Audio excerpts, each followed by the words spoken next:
Hello and welcome to the Louisiana Revolution talk show, I guess you could call it, down by the Bayou. Here I am, your host, Jess, the kicker of the Louisiana Revolution.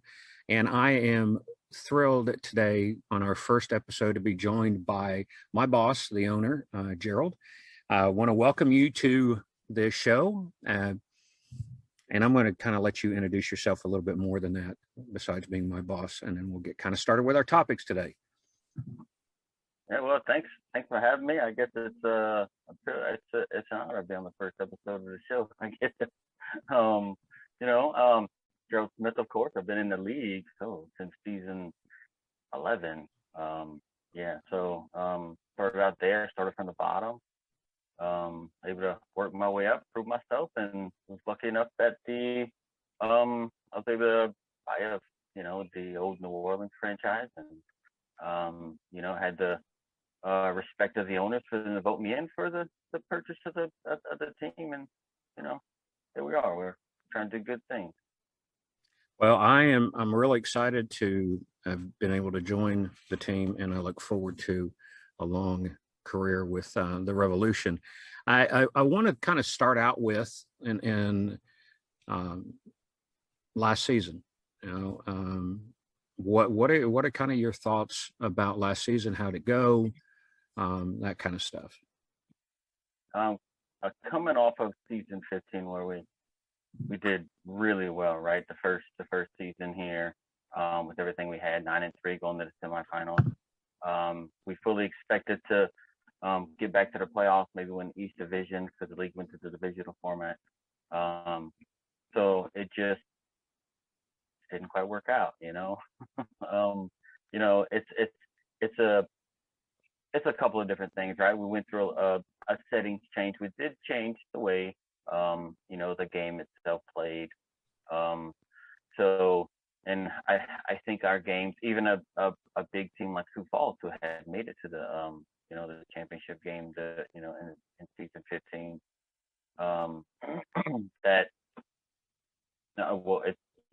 season 15, where they suffered just like we did, and it seemed like it was really teams who focused on the run. I mean, we had the MVP Reggie Streeter run all over the place season 15. Last season, we kind of struggled with that, and it falls on us as coaches and stuff like that, right? We didn't get the game plan how we wanted it to be. And once we started finding our feet, it was really halfway through the season with the adjustments and all we made. But it was definitely an underperforming season for us. We weren't happy about it, but we went through it, and hopefully we'll move forward, do good things this season. Well, and speaking of the coaching and stuff, give us a quick rundown of who your staff is at Louisiana. I mean, we made some great moves this offseason. I think we start from an organizational standpoint, and we'll go down to the coaches. I'm the owner. Then we got Ross, the GM. Then we got Jeff Melanishan. He's been with me since the days in London and stuff like that. And when I got the team, he was one of the first calls I made. So he's here. He works with a lot with progression, with the players and stuff like that. Then you got Doug Day that we just got. Great grab. He's also in the mix of progression and, building, helping players with their builds and what's help out the team and the players together. And then we're making some movements around, right? Then it comes down to me. I'm the head coach right now, just kind of overseeing everything. And then we've took Mike Twinscrew, who's a great offensive coach. He is.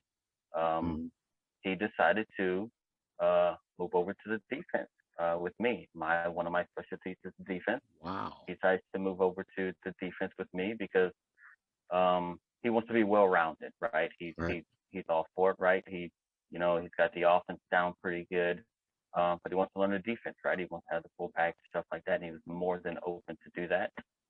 Which actually opened the door for Coach Craven to come in and do some, off things on the offense, and stuff like that, right? Along with Coach comes, Cam Collier too, a fullback, and Coach himself is the linebacker. down to another guy we grabbed, which was a great get as well. Tyler Falk. He is going to be coming in, and he does excellent scouting. The way he breaks down, you know, a game on paper, right? It's you know, usually before, like, I like to watch like the game flow of how games flow. He does it on paper, so I can literally on a spreadsheet down distance, play, time on the clock. He breaks it down like I've never seen before. It's great. So he's going to be helping as well on the offensive side as well, scouting. You know, he's going to be like an offensive assistant to the coach. And then we got Frank Wade, Garrison Blue. You know, he's you know, last season he did a little bit of scouting, right?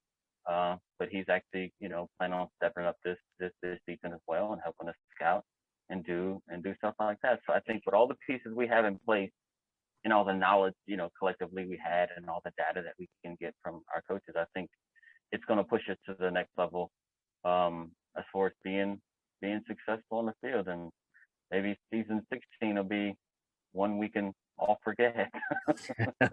Well, and I want to mention, and this has a part with me. I mean, you mentioned quite a few of the guys you signed in free agency, and you know, I came over in that package as well.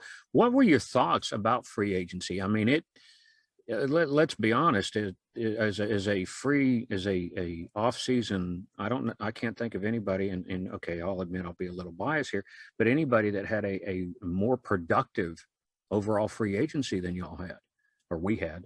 So what were kind of your thoughts, and how you were able to put this all together? How did this all come together, I guess? Well, is a better way to say it didn't, like at the end of the season, it wasn't something that we expected to happen. You know, like yourself, we're gonna start with you, right?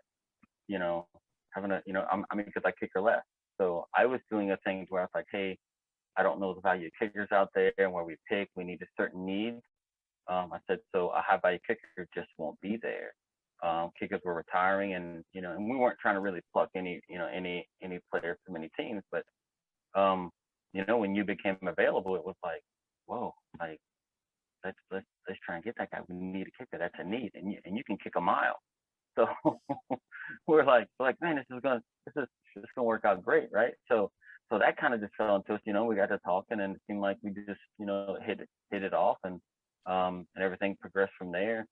So and in terms of like Tyler Falk, right? He was a player we had our eye on. We knew we were losing.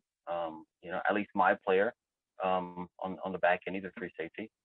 So we had our eye on him, but we didn't know his intentions until he announced and said, hey, you know, I'm leaving San Diego, which opened the door for us to kind of, you know, come in and you know, and start recruiting him. And that's the same thing with Coach Doug and Cam Collier, because a lot of people don't know, and maybe they do. You know, the team knows Blake Crace, like my son. He was our linebacker, and he went off to the Navy. He joined the Navy, so in basic training. So it kind of took him out, and that left us spot at linebacker. And then we were wanting to go fullback in the draft, or however it worked out. And then, you know, we had a player like Anthony Waddle leave as well. I was like, oh, all this happening. You know, we have a safety spot for a guy like Doug. We have a linebacker spot for a guy like Coach, and we want a fullback. So, and then everything that those guys bring off the field too. I'm like, cool, we're getting so much more than just the players there. So, we had an internal discussion with the staff, and you know, and we pursued those guys, and you know, and a guy like Twin Screw said, hey man, I'm gonna go for the defense. You know, he said I want to be well rounded, and you know, everything else like that. So, and you know, Twin Screw's been awesome. Yeah. He's been great. So, and we reeled those guys in, and we you know, and it worked out. So it's you know, it was an unexpected, you know, thing that we happened with the sport, getting the free agents we had, you know, that we were able to sign, but it's actually worked out pretty well. You know, at times it felt like we were just trying to putting pieces together as we go, because we didn't know who's going to be available, right? Because the people we lost them in stages. They didn't just all leave at once, right. You know, the team. So they left in kind of stages. So it just kind of slowly opened up spots for us to, you know, to be able to bring these guys in. Well, and I think, you know, I think there's a part of this that rookies and minor league players need to really hear. The relationships were there long before the conversation about becoming a player ever started. You know, I mentioned to you before we got on camera, you know, I was teammates with Mike at Madison, and he and I we did the scouting for him, and we'd spend hours having conversations about the games we were watching, the games we were scouting, and the friendship grew out of that. And Frank and I were teammates in Vegas, and the friendship grew out of that, and Ross and the friendship. So all the friendships were there. And when I made the decision to leave Vegas, which was, I'm not going to lie, it was a tough decision for me to make. But when I made the decision to leave, when I started looking at teams to go to, I wanted to make sure it was a team that I was going to feel comfortable in. And so you're obviously going to gravitate to the ones where you have relationships. And so, you know, this and this is going to bring me up to my next topic about the draft, but you hear, for every player that went through the draft experience, they're going to tell you how and I see it. I'm still on Madison staff, so I watch kind of the conversations in the minor league channel, and it seems like people are always coming in there saying to the rookies, you know, the minor league players, this is how you have to go about getting drafted, and they all kind of tell their story. But I think the piece is you got to have, or you should have, relationships that transcend what's going on the field. Because Mike and I, after our one season in Madison was over, when we won the championship, by the way, I got to get that plug in there for the links. Yeah, we went our separate. I got a couple of champions on my team. Yeah, so yeah, we went our separate ways in our careers, but we were still friends. And Frank and I, when Frank left Vegas after the first season, we were still friends, and those friendships continued. So obviously, when I was looking for a new home, that was something I thought about, and I think that's the piece. The number one advice that I always try to tell prospective players, rookies, is be yourself. Be who you are, because it's much easier, and have friends. I mean, that's why we're here, is to have friends, and what it boils down to, and you know, so it and that, for me personally, that was one of the things I considered when as a free agent. What kind of relationships do I have? What kind of relationships will I have? And to kind of continue on, after I left Vegas, the friends I had there were still friends. Right. I mean, you know, so I think that's a big thing to consider for me personally, anyway. And that's what my recommendation would be. Yeah. And you talked about how all these pieces came together for you in free agency, and it would just it seemed like everything kind of fell into place for you to sign needs and in my opinion, and I'll be a little modest here, but you know, some top quality players, not only top quality players on the field, but some top quality people off the field. And I will say that locker room is a blast. I mean, it is a blast. We have every day. It's pretty entertaining at times, for sure. Yeah, and I tell you, Leonard Butler Sr. knows those riddles of the day. He's got. I'm gonna have to do some brushing up on my logic, because he throws some doozies in there. Right, and it's crazy, because he's love that guy. He was, dude. I don't know if you know if I love a guy any more than him. I love that guy. He's and he just comes in there and I love it when he just comes in there, drops some lines and says, Cadillac style. He and I, and this is when I met Leonard, is right before the Madison game. We were on Ashley's show as members of the two opposite teams in the playoff game, or I can't remember, it was playoff or championship.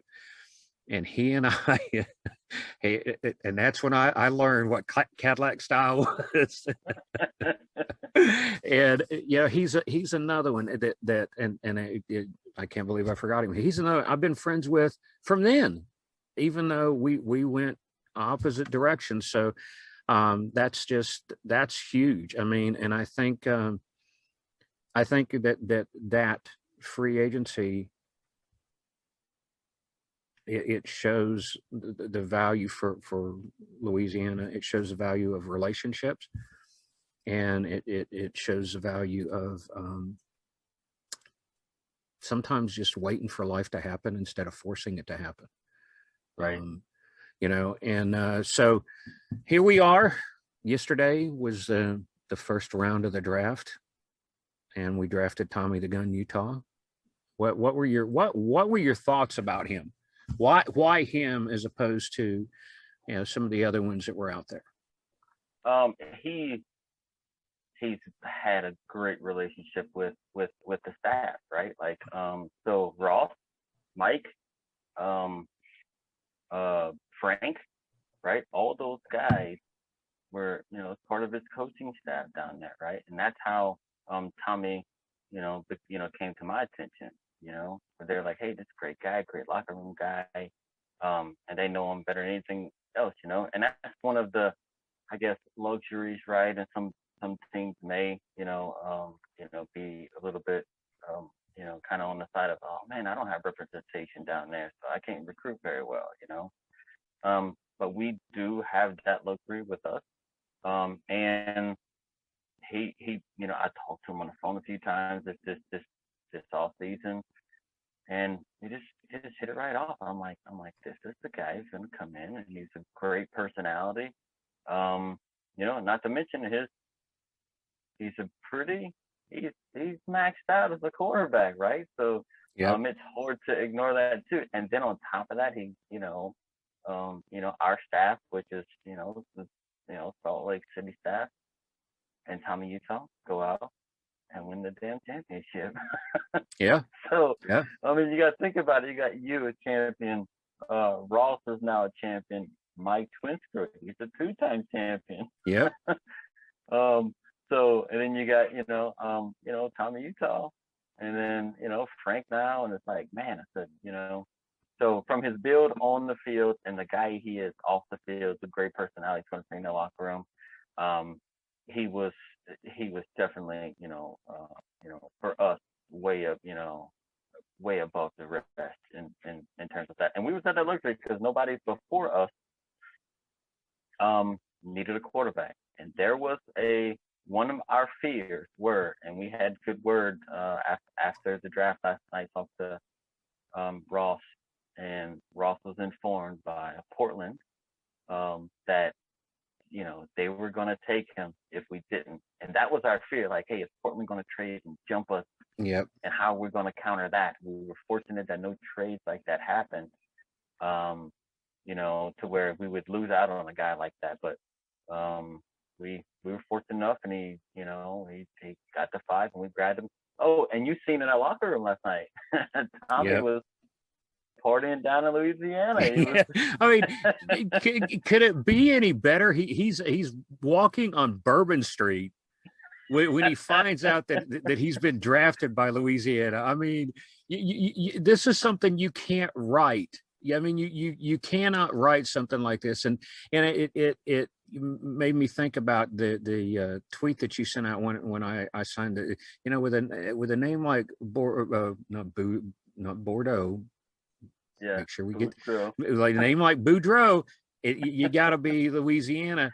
If you're on Bourbon Street on draft night, you got to be drafted by New Orleans. I mean, you know, or Louisiana. You can't write that any better. So, yeah, it was so cool that even after, I mean, he's there with his wife and having a great time.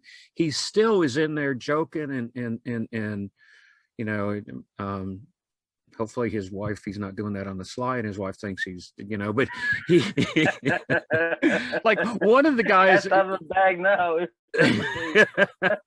Well, was it one of the guys was watching the draft and I think I saw it in the minor league channel, and he was at a wedding, and he took a picture of him at the wedding, and he's got his phone, and he's like, I hope nothing exciting happens. It's like, wow, okay, you know, yeah, it was seeing him and when he came in the locker room, it was obvious, you know, personality wise, that he's just going to fit in there. We got one more pick. You know, not gonna talk about it, but I know I mentioned to Ross last night, had a conversation with him after everything was said and done about, you know, knowing you guys, you got a great plan and you're ready for it. But you know, so we got one pick tonight, and then we're gonna have a full roster. And I do want to ask one question about the draft, because watching the first round, there are a couple of unusual things. Number one, no defensive tackles were taken off the board, and before the draft started, the panelists were saying, you know, that's a hot commodity. There's a limited number. They're going to go quick, and not one was taken in the first round. But, and I got to get this plug in there, you know, I blew the league up when I was drafted 10th by Vegas as a kicker. Well, the next season, there was only one kicker available. Now, I have to say, the season that I was drafted, every team in the minors did have a kicker. So, I mean, that was, right. It wasn't necessarily a need pick. Well, the next season, there was only one kicker, and they went fourth. So, okay, the big deal about me being taken 10th was kind of like blown out the window because somebody was taken fourth. But last night, not one, not two, but three kickers were taken in the top 10. One of them was taken number 2. That was like, cause I remember the season 15 draft, and I was like, and it just blew everybody's mind. So when I saw that happening yesterday, I was like, I wonder what Jess is thinking about this right now. So many kickers in the top 10. I love it. I love 10, it. You know, and I was like, and you went number 10 2 seasons prior. And everybody was like, why is this happening? Why is the kicker going so early? But you got to think, man, like it's, you know, and kickers have become extremely valuable to teams. You know, a guy like yourself and all the other kickers in the league, they're damn near automatic.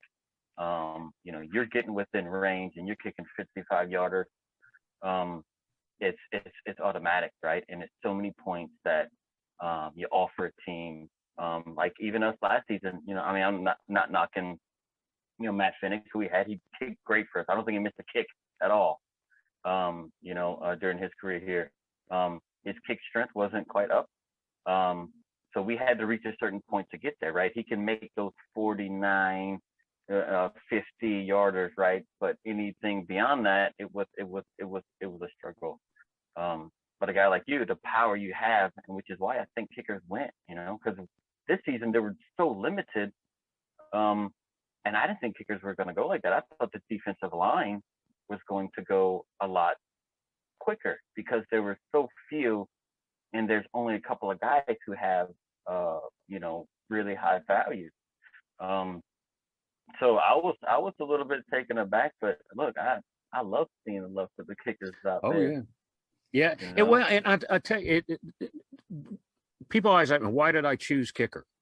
Number one, it's I don't know, even though it's you as the only one out there that's going to try to make that attempt, or your player, it doesn't seem as much pressure constantly. You know, for a kicker, it's you are sitting there watching the game until you're needed. It's not like you're out there every time and that kind of stuff. So it gave me an opportunity to watch the game a little bit differently. And to me, there's something about hitting that 50-yarder. I mean, and when my rookie season, that was kind of the thing is, when I hit 50, because I had not been that good at Madison. I came in halfway through my rookie season or my minor league season, so I had missed a few weeks of progression, and I think I was in the 80% range at Madison. And like you say, once my range was about 42, 43, which wasn't much better than a generic. And so that 50-yard plateau is a big thing for me. And once I hit that 50-yard range, I mean, 55 now is not a big deal. Right. And so it's, and I think that my rookie season, I kicked 29 field goals, or 35 my rookie season, 29 last season. That's 29 field goals. You're talking damn near 100 points. Right. And that's huge. And some of them were chip shots, but I think I had like 7 or 8 that were 50 plus yards last season. And that adds an extra dimension to a team. So my hope is that when we have these new guys coming into the league, they're trying to decide, what position do I want to play? I'm hoping that, and I love the competition for kickers, don't get me wrong, but I'm hoping that this is going to encourage more guys to create kickers, because they are, kickers do matter. They do. They can. And in this day and age, there is a very much need for it. I think there's one left right now after the first round. One kicker left. There's one, and that means there's about half the teams that are gonna and not have that are going to be playing with a generic kicker, and right. that's taking 15 plus yards away from kicker range. Exactly. So the difference between winning and losing. Oh yeah. Sure. Yeah, there was one game last season. One of the kickers made, was it 6 field goals, and that was all the points that the team scored, and they won. 6 or 7. Kickers are important. Well, and that kind of brings me to the last thing I want to mention. What are your thoughts about the upcoming season? We've really, really high hopes, right? I know some people may think that we took on paper, right, a step back in certain positions, right? Linebacker, Blake Craves, even losing a guy like Bayou and retiring my player, and some may think that it doesn't, it doesn't really, match up very well. But a lot comes down to coaching, right? And I feel like defensively, especially on the defensive side, right, we know what we're doing, what we have there, but that's where a lot of, the changes were.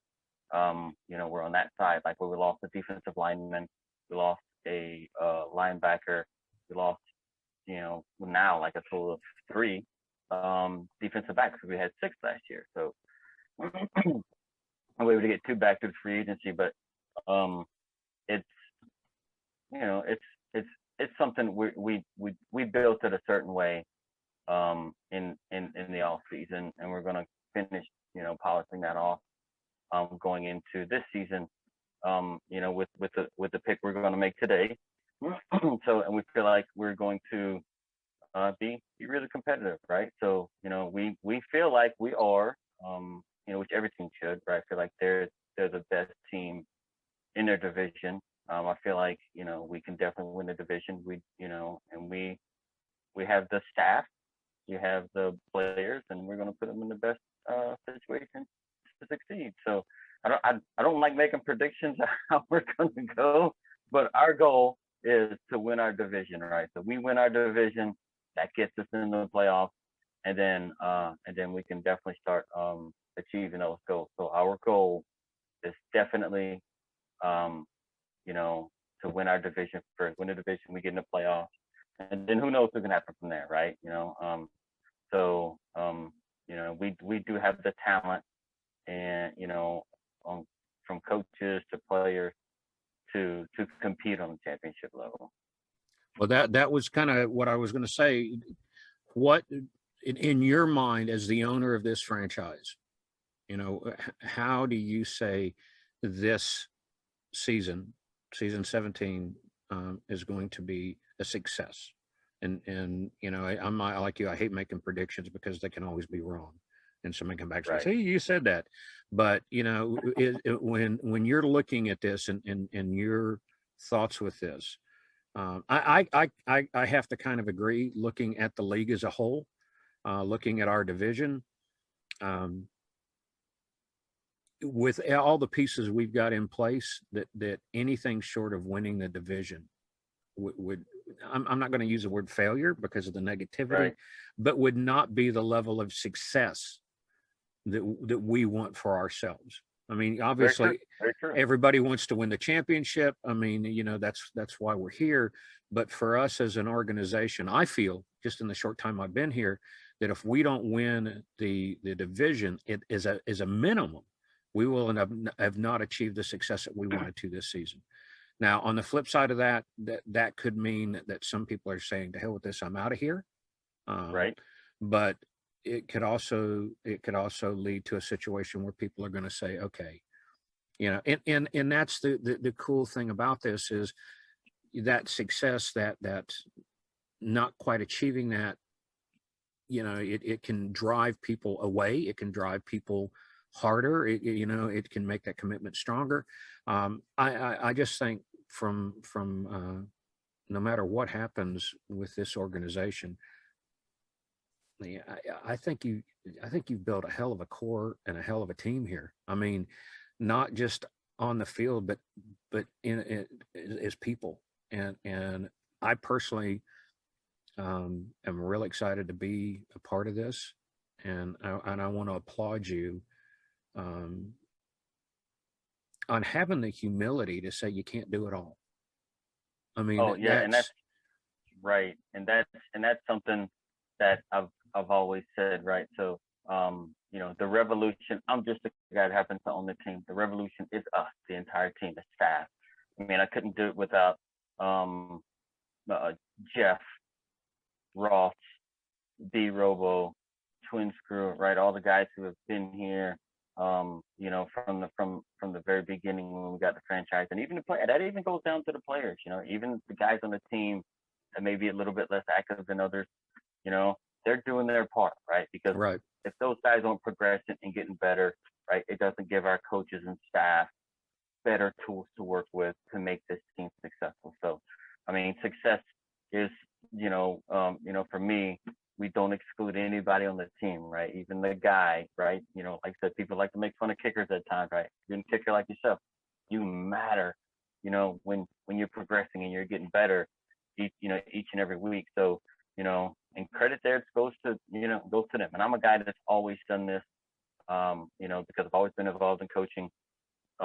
We win, everybody gets the credit, from the last play on the roster to the coaches up at the top.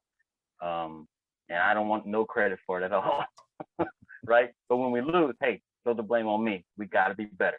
We got to be better. We got to put you guys in a better, position to succeed. So, and some guys have done, been pretty receptive of it. I mean, there's no one person, that gets to blame anything. So, and I just like to tell everybody, hey, look, it's just as much as, your team as it is my team, because there's no way that, I could do it alone. So we all do it together.